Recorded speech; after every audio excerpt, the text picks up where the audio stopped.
मोदी सरकार ने भारत में G20 शिखर सम्मेलन का ऐसा भव्य और सफलतम आयोजन किया कि दुनिया के हर कोने तक उसकी प्रसिद्धि की चर्चा है। प्रसिद्धि भी है, चर्चा भी है, तारीफें भी हैं, अपने अपने शब्दों में लोग बधाइयां भी दे रहे हैं। दुनिया भर के राष्ट्राध्यक्ष पीएम मोदी को बधाई संदेश भेज रहे हैं। बधाई विपक्ष की ओर से भी दी गई है, लेकिन घरेलू सियासत में कई संगीन सवाल उठाए जा रहे हैं। विपक्ष का कहना है कि गरीब देश भारत के 4100 करोड़ रुपए बर्बाद कर दिए गए। कोई कह रहा है कि सोने की थाली में 56 भोग परोसे और करोड़ों लोग 5 किलो अनाज के भरोसे। तो किसी का कहना है कि ऐसा मंडपम बनाया कि पानी पानी हो गया। तो कोई कह रहा है कि विपक्षी दलों के नेताओं को डिनर पार्टी में क्यों नहीं बुलाया गया।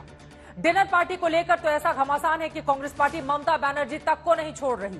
उधर जाते जाते अमेरिकी राष्ट्रपति ने वियतनाम में जो मोदी सरकार को मानवाधिकार पर लेक्चर वाली बात कही है, उसे लेकर भी विपक्षी दल मोदी सरकार पर सवाल उठा रहे हैं।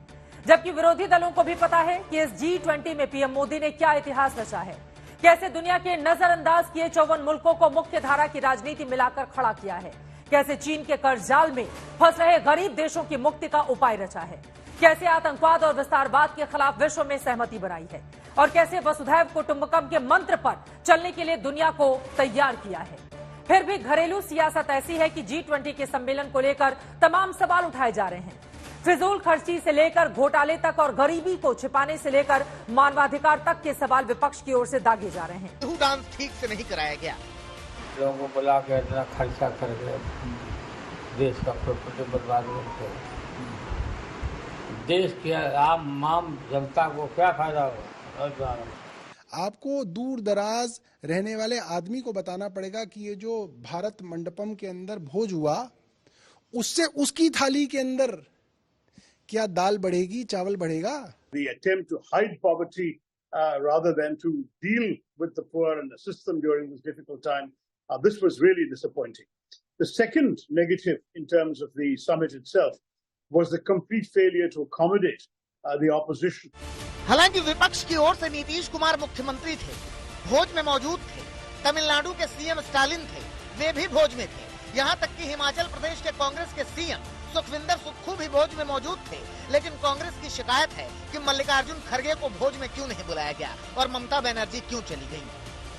পার্লামেন্টের বিরোধী দলের নেতা মল্লিকার্জুন খাড়গেকে আহ্বান জানানো হয়নি, না গেলেও পারত।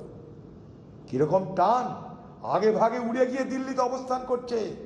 নৈশ ভোজে যোগীর পাশে বসে, অমিত শাহর পাশে বসে নৈশ ভোজন করবে বাংলার মুখ্যমন্ত্রী মমता बनर्जी। कांग्रेस अध्यक्ष ने तो सीरियल नाकामियां गिना दी। लिखा कि गरीबों की थाली 24% महंगी हो गई, बेरोजगारी 8% पर पहुंच गई, जम्मू कश्मीर में 13,000 करोड़ का जल जीवन घोटाला हो गया, रिजर्व बैंक पर 3 लाख करोड़ देने का दबाव था।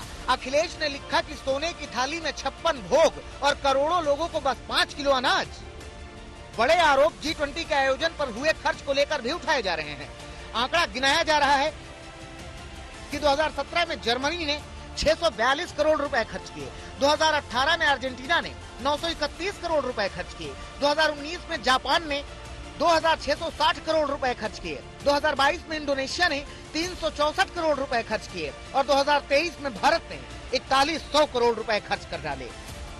कांग्रेस कह रही है कि इतना खर्च करने के बावजूद 3 दिन दिल्ली में जो बंदिशें लागू रहीं, उसमें 1000 करोड़ रुपए के कारोबार का भी नुकसान हो गया।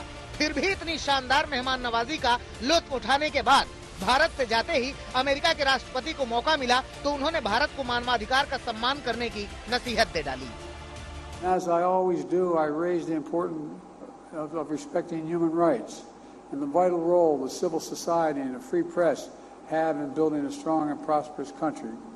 ये बात एक विदेशी राष्ट्रपति द्वारा कहे जाना जो है, ये चिंता का विषय है और इसके लिए आत्मचिंतन होना चाहिए। फिलहाल विपक्ष G20 के बेमिसाल आयोजन के बाद भी मोदी सरकार के खिलाफ आलोचना धर्म का पालन कर रहा है, लेकिन इस आयोजन ने पूरी दुनिया में भारत की साख बढ़ा दी। मोदी सरकार ने 54 देशों के समूह को मुख्य धारा की जियोपॉलिटिक्स में शामिल किया। चीन के कर्ज जाल में फंसते जा रहे अफ्रीकी देशों के लिए विकास फंड का इंतजाम की शुरुआत कर दी। चीन के बेल्ट रोड इनिशिएटिव की काट मोदी सरकार ने दुनिया को दी। आतंकवाद, टेरर फंडिंग और पड़ोसी देशों की संप्रभुता के खिलाफ हरकतों के विरोध की बात दिल्ली घोषणा पत्र में डाली। 3 दिन में 17 द्विपक्षीय बैठकों में ट्रेड, टेक्नोलॉजी, एनर्जी, डिफेंस से लेकर एग्रीकल्चर तक के दर्जनों समझौते किए। और इस लिहाज से इस G20 सम्मेलन के आयोजन को 100% सफल आयोजन कहा जा रहा है। हालांकि विपक्ष अब G20 से आगे 2024 के सियासी सवाल उठाने लगा है। आज तक ब्यूरो।